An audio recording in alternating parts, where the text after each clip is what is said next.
Oh, sticks and stones may break my bones, but words can never hurt me. I don't know who came up with that, but they were lying.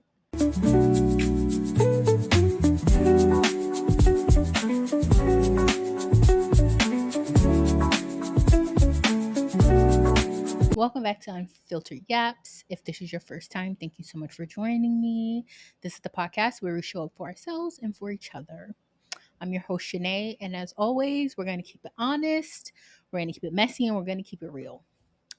Um, just a fair warning before you get into the episode, this one is going to be a bit of a heavier topic, um, maybe for both you and me.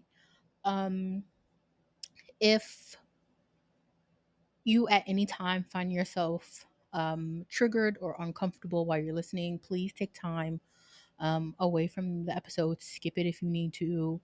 Um, and, I just want the best for you all. And as I was gathering answers to the question of the week, I just noticed how heavy some of the responses felt. And so I do want to warn you before I get into anything that this is a heavy one.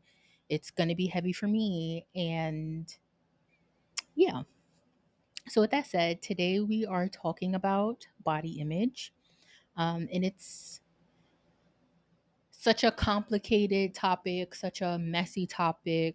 Um, and like everyone has some sort of body image issue. And, I know the body positivity movement is just like, oh, love your body at wherever you are. But that is harder for some people.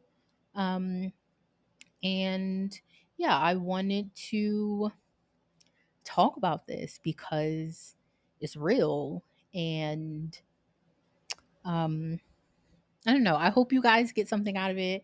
I hope it's healing for me as I talk to you guys as well. And so let's just get into it. The question of the week this week was, what was your first experience with body image? The first response here is, my neighbor called me fat a lot in the fourth grade. I stopped eating lunch at school because I didn't want people to see me eating and gaining weight. Those body issues lasted probably 8 to 9 years. Oh, sticks and stones may break my bones, but words can never hurt me. I don't know who came up with that, but they were lying. And to be in the fourth grade, you're like not five, you're like 9, 10, maybe 11. And I think as a child, there's something so mind altering when someone talks about your body in a way that you weren't even thinking about, that you weren't even conscious of. It like brings something forward in your mind that was the furthest away from it. And I just don't think people understand how impressionable children are in that age range. Like, once you hit puberty, I don't know. It's, you say something and you think it's small, but like it festers and it will change the way a child views themselves. And so I just, you know, think it's so hard to process someone picking apart your body at such a young age. What was your first experience with body image? Middle school was tough. I was all flat and skinny. I got insecure in locker rooms when other girls made comments about my flat breasts. Then boys called me anorexic and started telling me to get plastic surgery. I had protruding teeth and a big teeth gap. So they made fun of that too. I really didn't love myself and would pray for my boobs to grow bigger so that way I could look like a real woman. I remember having a conversation about appearance with other girls in middle school, and one of the most beautiful girls of the school started tearing her body apart, listing all of the things that she would like to change. I think that day I realized that no matter what you look like, you always want to look like someone or something else. I saw that response and like immediately knew I had to include it in the episode because literally that um you could see someone else and think, oh, they're so beautiful, or oh, I love, this feature, and that could be the feature that they hate most about themselves. I don't know what it is, why it is, how it happened, but like something about society has just made it so easy for all of us to pick apart our bodies in a way that's just not healthy. And I know it's like, oh, the beauty standard of it all, but what is beautiful to me and what is beautiful to someone else isn't the same thing. And so, like, who is in charge of setting the standard that we're all upholding to or being upheld to? Because, again, that's not my standard.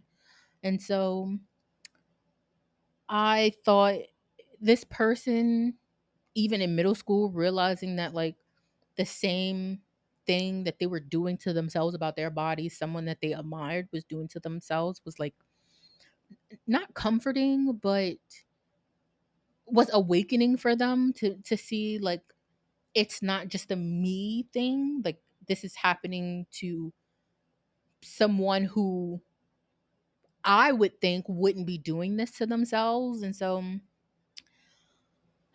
I don't know. It's so sad. I hate that everyone goes through this because I know that men go through this as well, but like I just really hate this for the girls. Like I hate that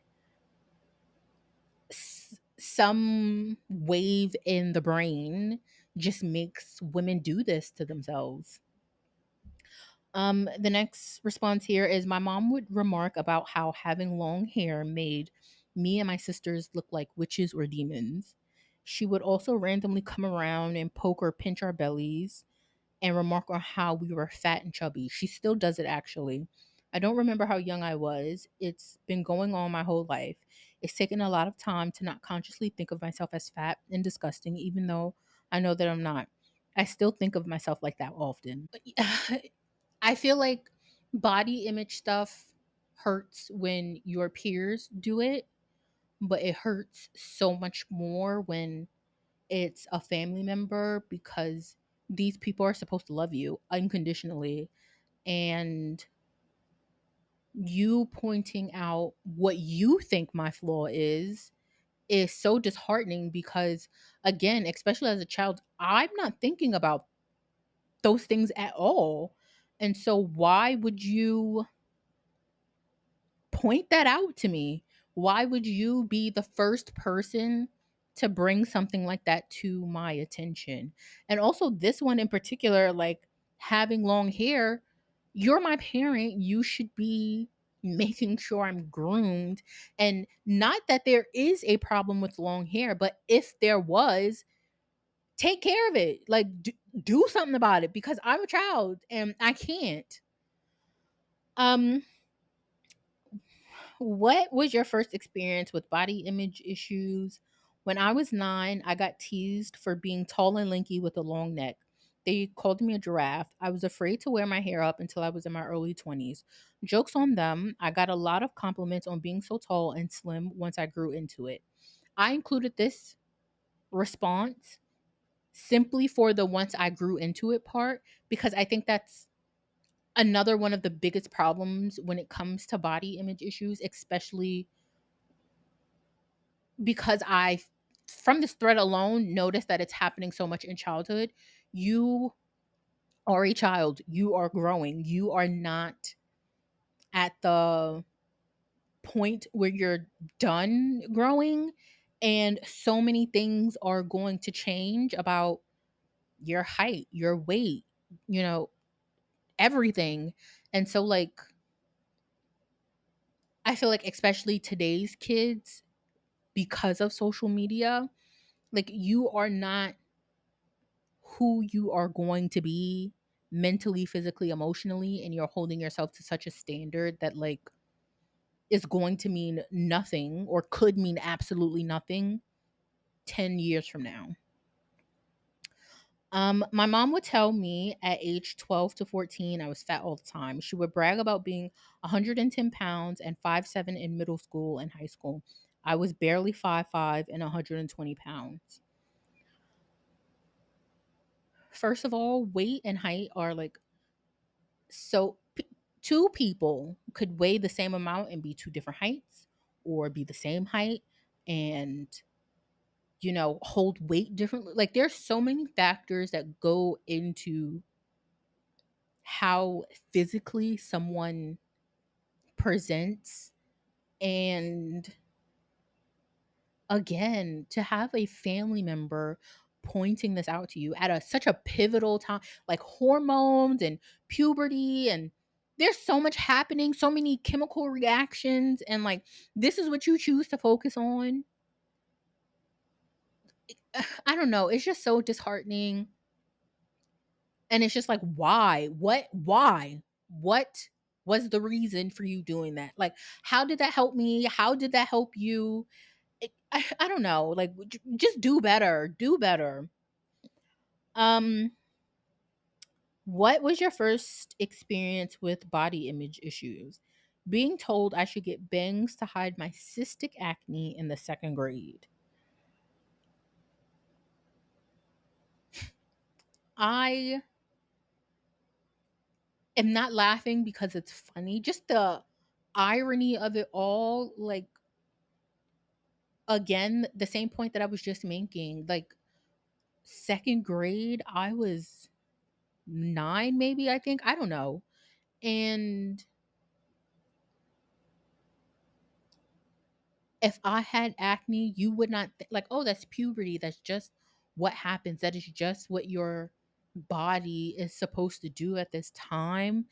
And why should I get bangs? Like, this is just a part of life. And unfortunately, this is a part that I can't skip through. I have to, you know, go through it.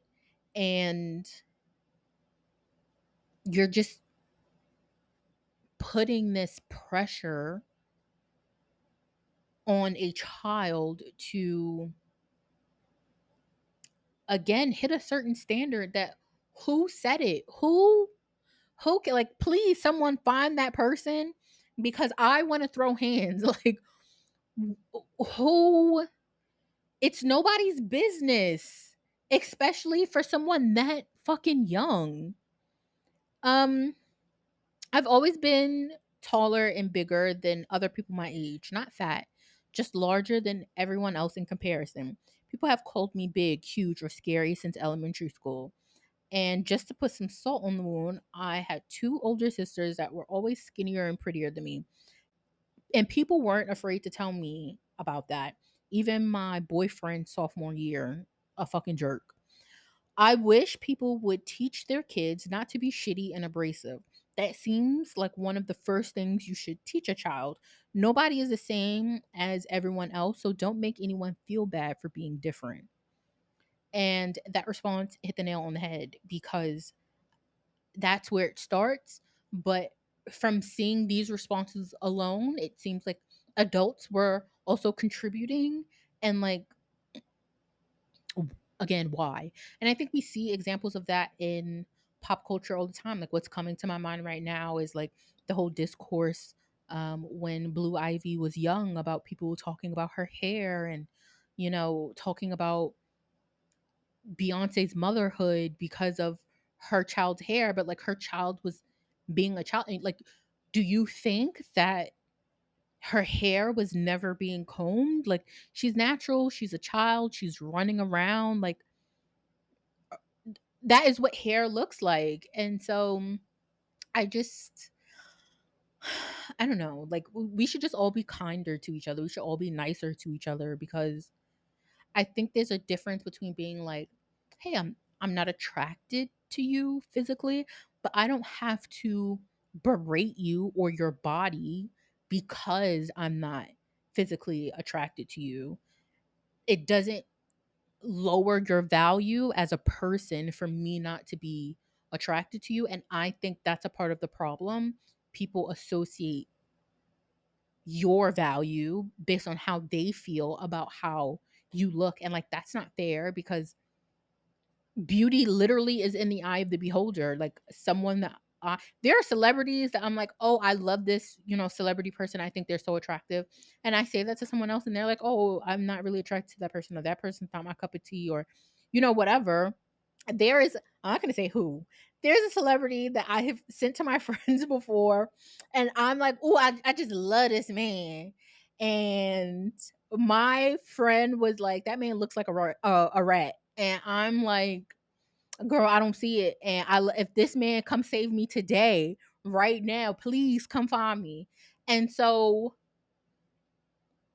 maybe it was not fair for me to be like, oh, she said he looks like a rat when I'm doing an episode about body image. But the point that I was trying to make is that, like, beauty's in the eye of the beholder. So like, I may like someone, or I'm attracted to someone that other people might not be, but that doesn't make that person any less valuable. Like, my friend wasn't like, oh, that man is a scum of the earth and like isn't worth a damn.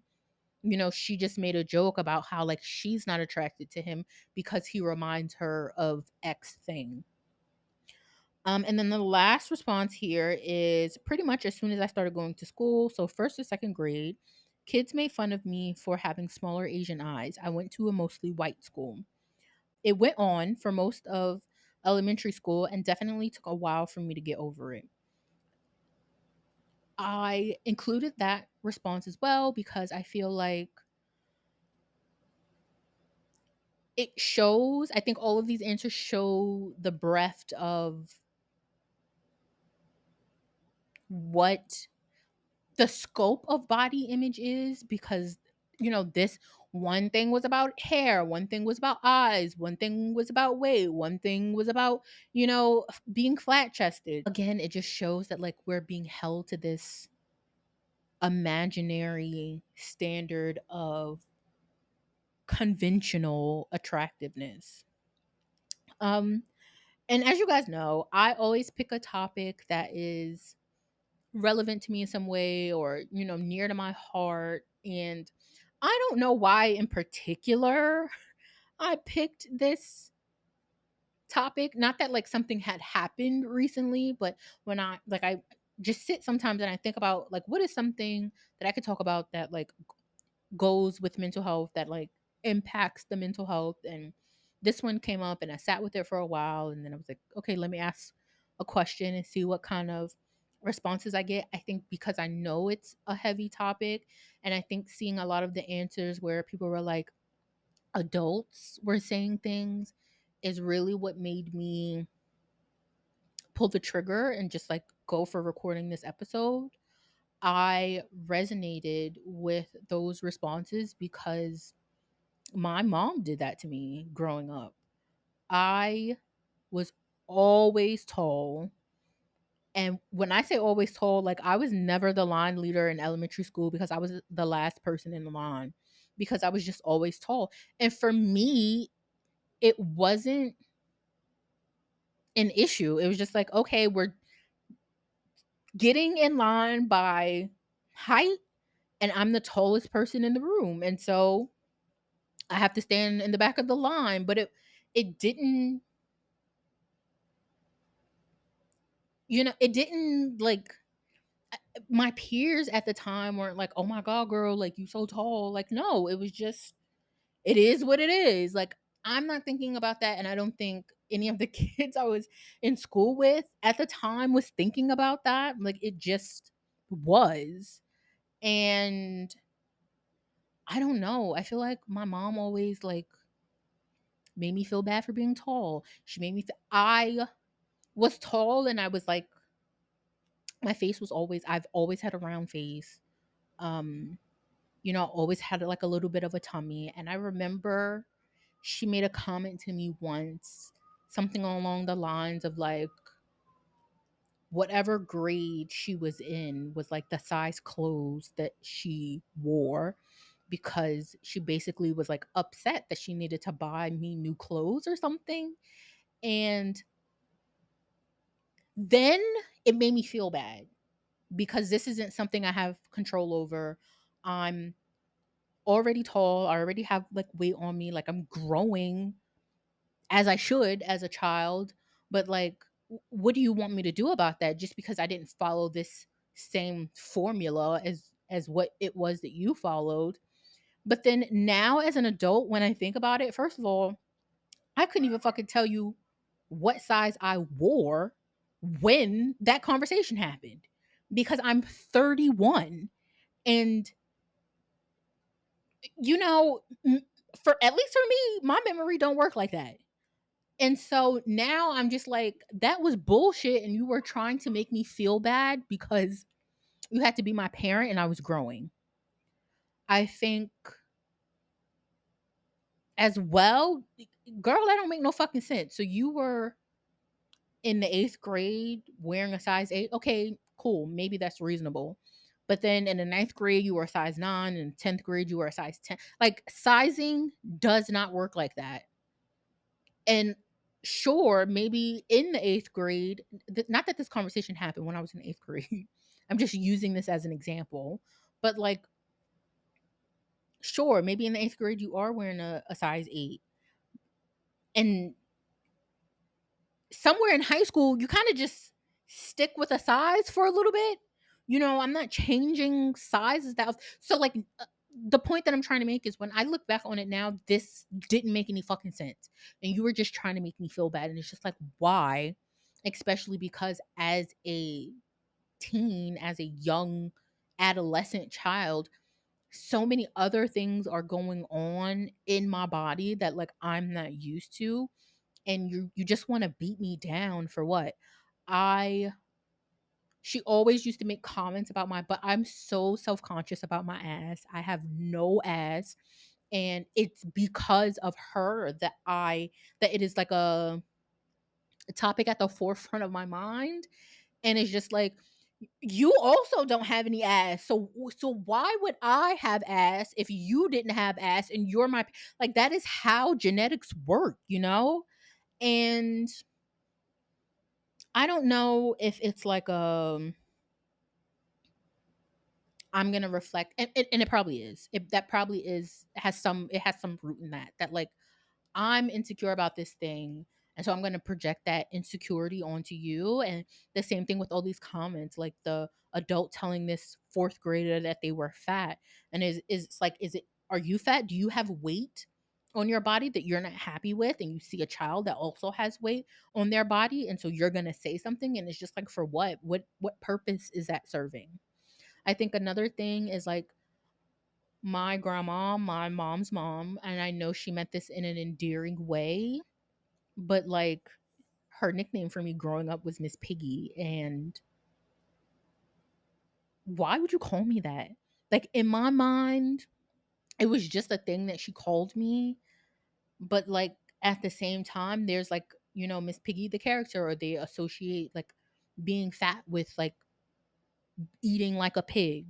And again, I've always had like, I've lost so much weight recently, but I still have cheeks, and I'm always going to have cheeks. That's just how my face is. Like, I just have like a round face. And so I know like in other cultures, they use like, you know, words that like mean fat, but like as a nickname, because they mean it in an endearing way.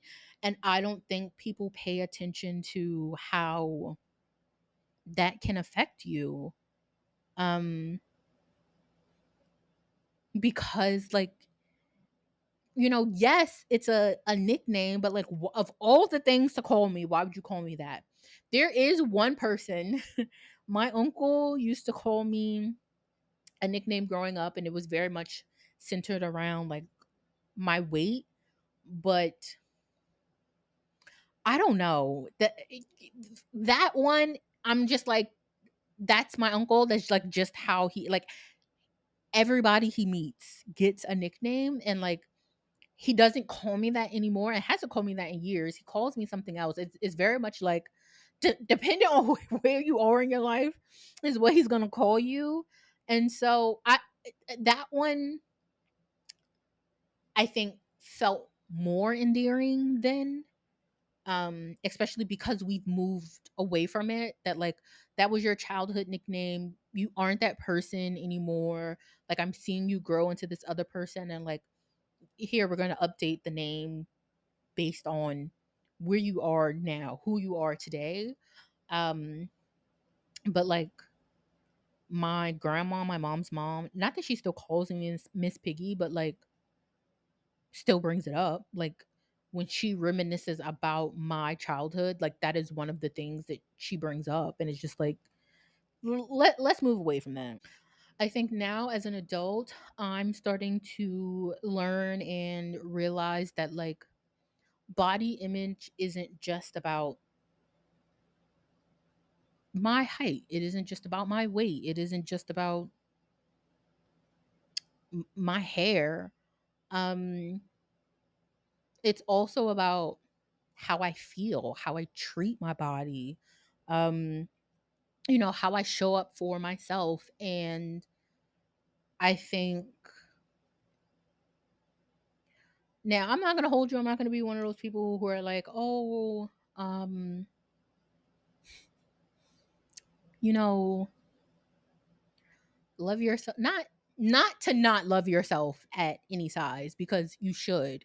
But again, I lost a lot of weight, and in losing that weight, it made me I had to buy a lot of new clothes. And because I was buying new clothes, it made me focus on how I dress, who I want to be, how I want to show up in my clothes, how I want to feel, what looks good on my body. Because while I lost weight, I'm still a big girl. I still got a stomach, okay? And I had to figure out what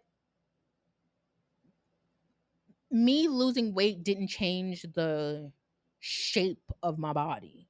Like it's still the same way. And so I need to figure out what works for me. And I had a little slowly started doing that right before I started losing weight. But once I started losing the weight, it was like amplified because now I don't have clothes that fit.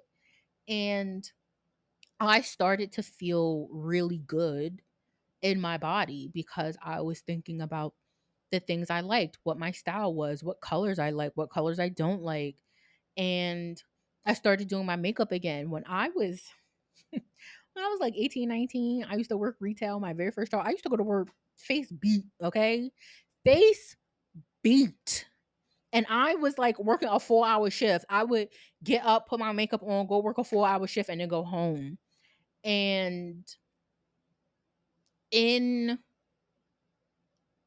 figuring out what my style was, I figured out like what makeup looks like for me at this age. And I love the way and I'm not doing anything crazy. And I love the way I do my face. And like for me, I'm starting to realize body image is about more about how I feel. Because when I feel good about myself, other people pick up on that energy. The days that I get dressed and I feel the best about myself and I go out, literally every single time someone says, "Oh, you look cute today. Oh, I like your makeup. Oh, I like your hair." And it's because I'm putting effort into myself to make myself like how I look, how I feel, how I show up. And so I think that's kind of one of the most important things that I want to leave you guys with. We're all going to have things that we don't like about ourselves. And sometimes you can't change those things. So how do we love ourselves anyway? How do we show up for ourselves anyway? I hate my arms.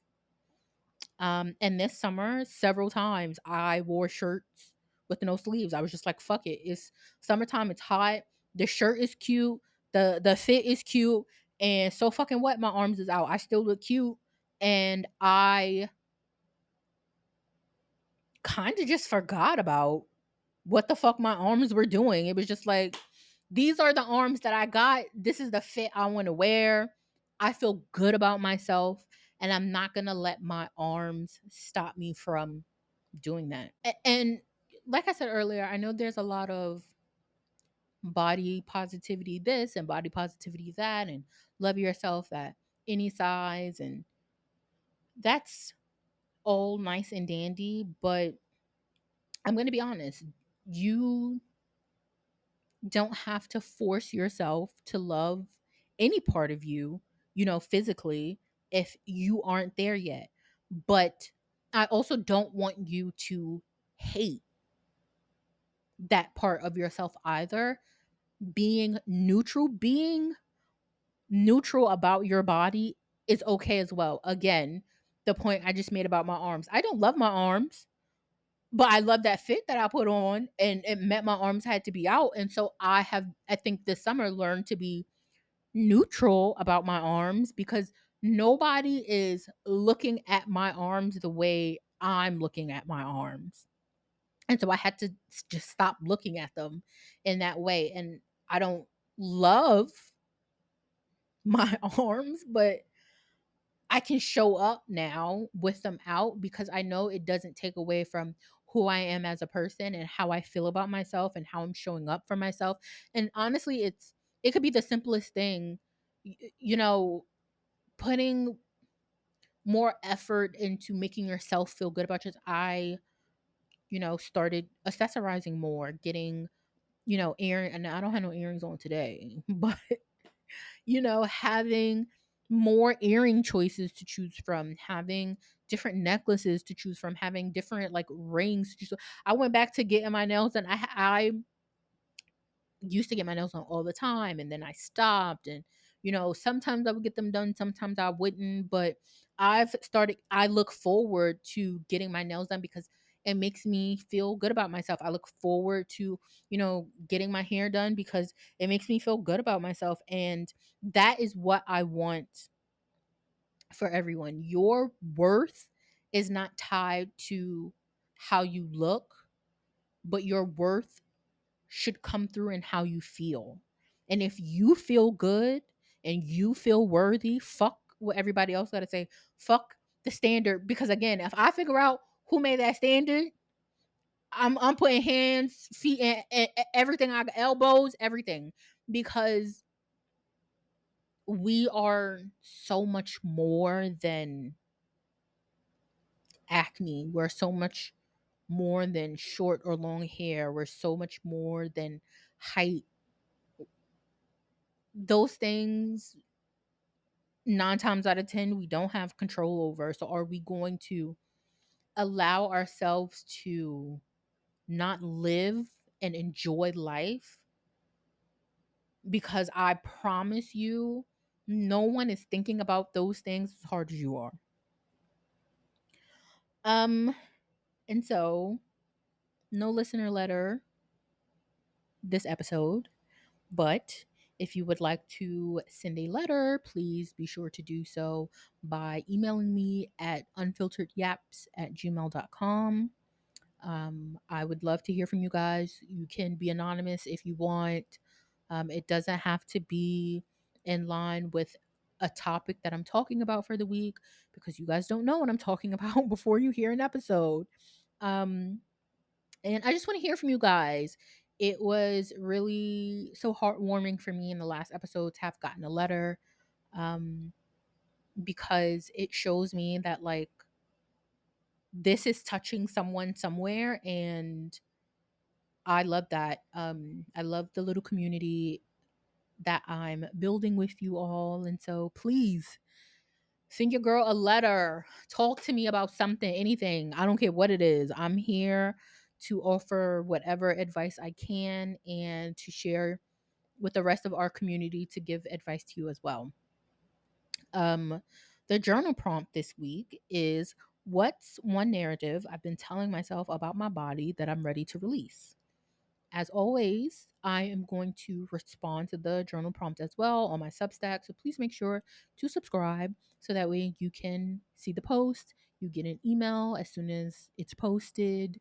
Um, and you can go on there and read every other journal prompt entry I have ever responded to since the beginning of this podcast. Um, and it's just a space where I continue to be like a little raw and honest and vulnerable with you all. Um, so yeah, please, you know, take some time to respond to the prompt, and again, please go to my Substack and subscribe. And so I don't have any resources for you guys, and that means we have reached the end of the episode.